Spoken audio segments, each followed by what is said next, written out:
क्यों ना 2-4-5 लोगों को हम लेकर के जाएं, 2-4-5 लोगों को उड़ा करके जाएं, जिससे एक मिसाल कायम हो उन लोगों के हमारे लिए। मोदी जी ने कहा था, मेरे दलित भाइयों को मत मारो, मुझे गोली मार दो। जब से 100% अत्याचार बढ़े हैं और सुप्रीम कोर्ट, हाई कोर्ट से जो फैसले आ रहे हैं वो सारे SC ST OBC के खिलाफ आ रहे हमने हैं। कहा था मैं कितना भी अच्छा संविधान बना दे कोई, लेकिन गलत आदमी के हाथ में अगर संविधान चले जाता है तो वो गलती साबित होगा। कि यदि पार्टी इनके साथ में नहीं है तो ये खाली मंत्री पद को नहीं छोड़कर आप पार्टी को भी छोड़ दें और पूरी तरह से दलित मूवमेंट के अंदर ये आ जाएं। अरविंद केजरीवाल अपनी स्थिति साफ क्यों नहीं कर रहे? वो इनके साथ खड़े हैं, नहीं खड़े हैं, वैसे झाड़ू का निशान ले लिया, इलेक्शन MCD के सर पे, वो अपनी स्थिति साफ करें। नमस्कार, मैं निधि रतन, आप देख रहे हैं नेशनल दस्तक तस्वीर भारत की। इस समय मौजूद हूँ दिल्ली के जंतर मंतर पे। मेरे साथ कुछ साथी राजस्थान अलवर जगह से आए हैं और दिल्ली के भी लोग यहाँ मौजूद हैं। राजेंद्र पाल गौतम ने आज जाति उत्पीड़न के खिलाफ धरना प्रदर्शन किए, यहाँ पे लोगों को बुलाया और जंग का ऐलान किया। इसी मुद्दे पे बातचीत करेंगे, शुरुआत करेंगे कि जाति व्यवस्था का शिकार जो हमारा समाज हो रहा है आखिर वो कब तक होता रहेगा। सर, हमारे चैनल में आपका स्वागत है। जय भीम, नमो बुद्धाय। सर, जाति उत्पीड़न कब तक होता रहेगा बहुजन समाज के साथ? संविधान जब तक कंप्लीट लागू नहीं होगा, जब तक होता रहेगा। इस समय संविधान गलत लोगों के हाथ में गया हुआ है, इसलिए अत्याचार बढ़े हैं। जब से हमारे मोदी जी ने कहा था, मेरे दलित भाइयों को मत मारो, मुझे गोली मार दो, जब से 100% अत्याचार बढ़े हैं और सुप्रीम कोर्ट, हाई कोर्ट से जो फैसले आ रहे हैं वो सारे SC ST OBC के खिलाफ आ रखे हैं। पूरे सिस्टम को हाईजैक कर लिया RSS ने। RSS के आदमी हर जगह बैठ गए। आप RSS की बात कर रहे हैं। मोहन भागवत खुद कहते हैं कि हम जाति व्यवस्था को खत्म करना चाहते हैं। वो दिखाने के लिए कह रहे हैं, दिखाने के लिए कह रहे हैं। उनकी बात में कोई सच्चाई नहीं है, ना हमारे मोदी जी की बात में सच्चाई है। आज तक मुकदमा दर्ज नहीं हुआ, सिर काटने का जो है फतवा दे रखा है। 50 लाख कहाँ से लाए? ED CBI क्यों नहीं जाती उनके पास, पंडों के पास? सब जगह कंप्लेंट दे रखी है, केस दर्ज नहीं हो रहा। जब इनका केस दर्ज नहीं हो रहा तो आम आदमी को न्याय कहाँ मिलेगा? पूरी डेमोक्रेसी हाईजैक हो चुकी है। कल के फैसले देख लो, 2 फैसले सुप्रीम कोर्ट के, EWS का देखो, और ये बलात्कारी छोड़ दिए। 11 बलात्कारी 15 अगस्त को छोड़े थे। ये अत्याचार करते रहेंगे, अत्याचार बढ़ते रहेंगे। संविधान कोई काम नहीं कर रहा। सारे शायद पूरे इंडिया के IAS IPS की जमीन मर चुकी है। देखिए, जो न्यूज़पेपर मैं आपको दिखा रही हूँ इसमें कल EWS को लेके सुप्रीम कोर्ट का फैसला आया। दूसरी खबर यहाँ पर ये है कि रेप पीड़िता के साथ जो बर्बरता के साथ जो घटना हुई थी उसके आरोपियों को छोड़ दिया गया। मेरा कैमरा पर्सन जरा नज़दीक से दिखाएं किस तरीके से 7 रेप आरोपियों को छोड़ दिया गया। और ये हिम्मत क्यों हुई? क्योंकि हमारे जो नरेंद्र मोदी हैं वो सिर्फ भाषणों में महिलाओं का सम्मान करते हैं, लेकिन असल ज़मीनी स्तर पर आप देखेंगे तो बिल्किस बानो का मुद्दा रहा हो, उसके आरोपियों को माला पहनाई जाती है, उनके आरोपियों को, रेप आरोपियों को मिठाइयाँ खिलाई जाती हैं। ये है देश की असली तस्वीरें कि यहाँ पर जाति देखकर फैसले सुनाए जाते हैं। एक बात पूछ रहा, क्या सर? अरविंद केजरीवाल अपनी स्थिति साफ क्यों नहीं कर रहे? वो इनके साथ खड़े हैं, नहीं खड़े हैं, वैसे झाड़ू का निशान ले लिया, इलेक्शन MCD के सर पे, वो अपनी स्थिति साफ करें। अरविंद केजरीवाल से भी गुजारिश है।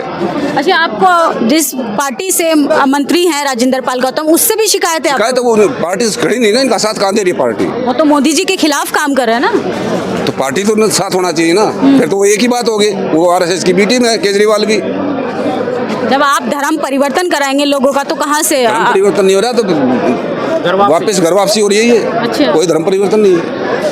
देखिए, केजरीवाल से भी लोग शिकायत कर रहे हैं कि अपनी ही पार्टी के मंत्री के साथ आखिर केजरीवाल क्यों नहीं आ रहे हैं? लावारिस छोड़ दिया अपने मंत्री को। सोचिए, अगर मंत्री पद से इस्तीफा कोई देना चाह रहा है तो उसको किस तरीके से एक्सेप्ट किया गया, इस पर कोई बात नहीं कर रहा, इस पर कोई बहस नहीं कर रहा। मेन स्ट्रीम मीडिया यहाँ मौजूद नहीं है। सर, कैसे देखते हैं जाति उत्पीड़न को? नहीं, जाति उत्पीड़न तो ये भाई जब तक पूरा संविधान हमारा लागू नहीं होगा, जब तक ये जाति उत्पीड़न बना रहेगा। बाकायदा मनुस्मृति के अनुसार जो 4 वर्ण बनाए हुए थे इनके पूर्व में, संविधान लागू होने से पहले, वो आज तक भी कहीं न कहीं बस ये ज़्यादा नहीं तो कम मात्रा में देखने को मिलते हैं। और अभी जो चर्चा अभी चली थी कि अब इनकी गौतम जी की, इन्होंने मंत्री पद से इस्तीफा दिया, एक बहुत ही सराहनीय कार्य किया। और ये जाति तोड़ो समाज जोड़ो अभियान को लेकर के चल रहे हैं, बौद्ध धर्म को लेकर के चल रहे हैं, जो बाबा साहब ने 14 अक्टूबर 1956 को नागपुर में लिया था। लेकिन प्रश्न वो ये उठा रहे हैं कि यदि पार्टी इनके साथ में नहीं है तो ये खाली खाली मंत्री पद को नहीं छोड़कर आप पार्टी को भी छोड़ दें और पूरी तरह से दलित मूवमेंट के अंदर ये आ जाएं, ये उनका जो है मेरे साथी का सवाल था। देखिए, लोगों का सवाल है कि मंत्री पद से इस्तीफा देने के बाद आम आदमी पार्टी को भी क्या छोड़ देना चाहिए या नहीं छोड़ देना चाहिए। सर, आप कहाँ से आए हैं? सर, राजस्थान से आए मैम। अच्छा, राजस्थान में किस तरीके का व्यवस्था है जाति की अगर बात करें? राजस्थान में तो आए दिन अत्याचार हो रहे हैं सर। हर ऐसी वर्ग को कोई सी भी वर्ग हो मार देते हैं, मूछ पे रखने पे, ओढ़ी पे चढ़ने पे। हिमाचल चुनाव है, गुजरात चुनाव है, प्रियंका गांधी खुद अपने भाषणों में कह रही है कि हमारे राज्य में सब कुछ अच्छा चल रहा है। अरे सर, ये तो चुनाव आने पे दौर पे कहते हैं, लेकिन राजस्थान में तो इनकी सरकार है ना। हिमाचल प्रदेश पे क्यों जाते हो? राजस्थान में इनकी होती है। और 60 साल से कांग्रेस ने राज किया भारत देश में, 60 साल से, आपको पता है। और बाबा साहब ने कहा था कि मैंने बड़ी मेहनत से ये संविधान बनाया है, विदेशों में पढ़ करके, और सारे धर्मों में से लेकर के अच्छी अच्छी बातें ली थी। हमारे संविधान एक ऐसा संविधान है जो मानव को सबको समानता देता है। लेकिन बाबा साहब ने कहा था, मैं कितना भी अच्छा संविधान बना दे कोई, लेकिन गलत आदमी के हाथ में अगर संविधान चले जाता है तो वो गलती साबित होगा, कितना भी अच्छा क्यों न हो। लेकिन अच्छा संविधान तभी साबित होगा जब अच्छे आदमियों के हाथों में संविधान होगा। इसलिए हमारा देश का संविधान गलत लोगों के हाथों में है। लोगों का कहना है कि आपको फंडिंग हो रही है इसलिए आप धर्म परिवर्तन कर रहे हैं। धर्म परिवर्तन नहीं है सर, ये तो समानता का वो है। बौद्ध धर्म की क्या पहचान? मानव एक समान। इसमें मानव एक समान है, इसमें धर्म की वो धर्म कुछ नहीं है, ये धम्म है, मतलब मानवता का संदेश है इसमें। देखिए, और भी लोगों से बातचीत करेंगे। सर, यूथ के लिए क्या बोलेंगे? यूथ जिस तरीके का झंडा और डंडा लेकर लगातार रैलियों में जाता है, धर्म रक्षक बन के सड़कों पर उतर जाता है, उसके लिए क्या कहेंगे? आज के समय जो यूथ है वो अच्छी तरीके से समझ चुका है। पहले और आज के जो यूथ है उसमें काफ़ी अंतर है। पहले जो है यूथ उतना एजुकेटेड नहीं था, आज के समय में जो है यूथ एजुकेटेड हो रहा है और ख़ास करके वो किताबी ज्ञान नहीं ले रहा है। किताबी ज्ञान के साथ साथ में जो हमारे संस्कार हैं, जो बौद्ध धर्म की जो बेसिक टीचिंग्स है उसको भी फॉलो कर रहा है और कॉन्स्टिट्यूशनली भी वो पढ़ रहा है। कॉन्स्टिट्यूशनली राइट्स जो है हमारे उसको भी वो समझ रहा है।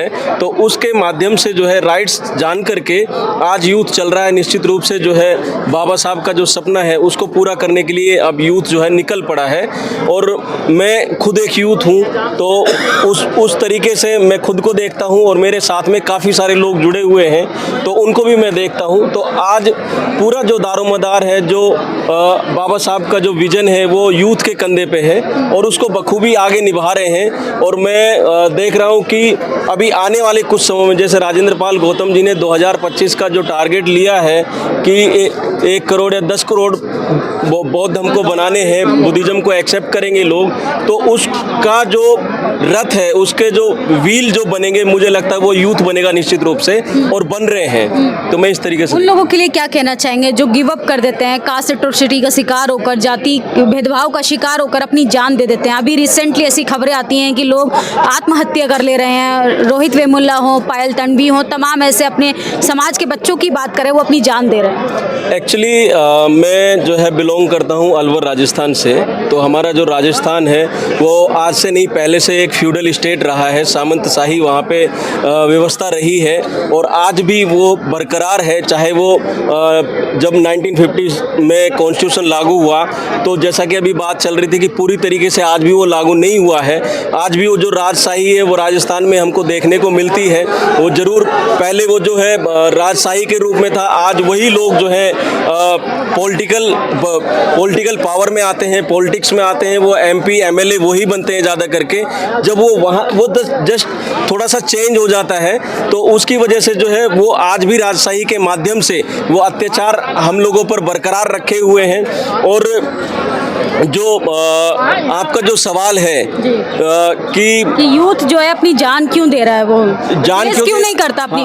मैं वही चीज़ कह रहा हूँ। जैसे पहले भी हमने देखा है, रोहित वेमुल्ला है, ऐसा नहीं कि हमारे जो यूथ है वो लड़ नहीं रहा है, क्योंकि पावर जो है उन लोगों के पास में है, और हमारे जो यूथ है वो एजुकेशन में जाता है या कहीं पे भी जाता है, वो अपने आप को अकेला महसूस करवाता है, अकेला महसूस करता है। तो उसका जब वो साथ नहीं पाते हैं, लोग जब उनका साथ नहीं देते हैं, तो अकेला होने के साथ में जो है वो उस तरीके से डेमोलाइज हो जाता है, वो इस तरीके से कमज़ोर महसूस करता है, तब उस चीज़ का शिकार हो पाता है। बाकी मैं उन लोगों के लिए खास करके ये कहना चाहूँगा, क्योंकि मैं भी खुद एक यूथ हूँ, कि अगर ऐसी नौबत आती है तो मैं तो ये कहता हूँ, जब आपको जाना ही है तो क्यों ना 2-4-5 लोगों को हम लेकर के जाएं, 2-4-5 लोगों को उड़ा करके जाएं, जिससे एक मिसाल कायम हो उन लोगों के लिए, उन सामंतवादी लोगों के लिए जो हमको शोषण करते हैं, सालों से शोषण करते हैं, उनके लिए वो मिसाल कायम करके जाएं कि मुझे जाना है, मैंने सोच लिया आज मुझे जाना है, मुझे सुसाइड करना है, वटेवर मुझे जो करना है, क्यों ना हम 5-10 लोगों को जो है अच्छी तरीके से सबक सिखा के जाएं और वो एक मिसाल करके जाएं कि हाँ आगे चल करके फिर वो दोबारा दोहराए ना जाए।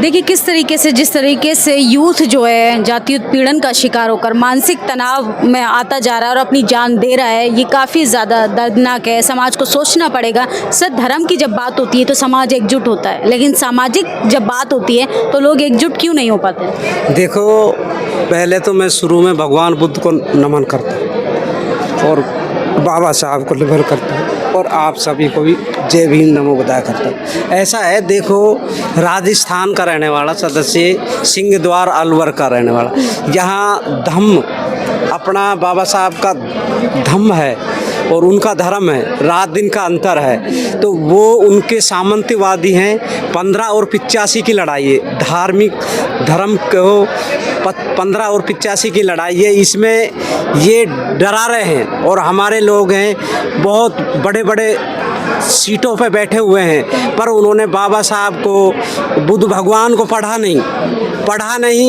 उनके अंदर में आत्म बल और साहस, हिम्मत नहीं है।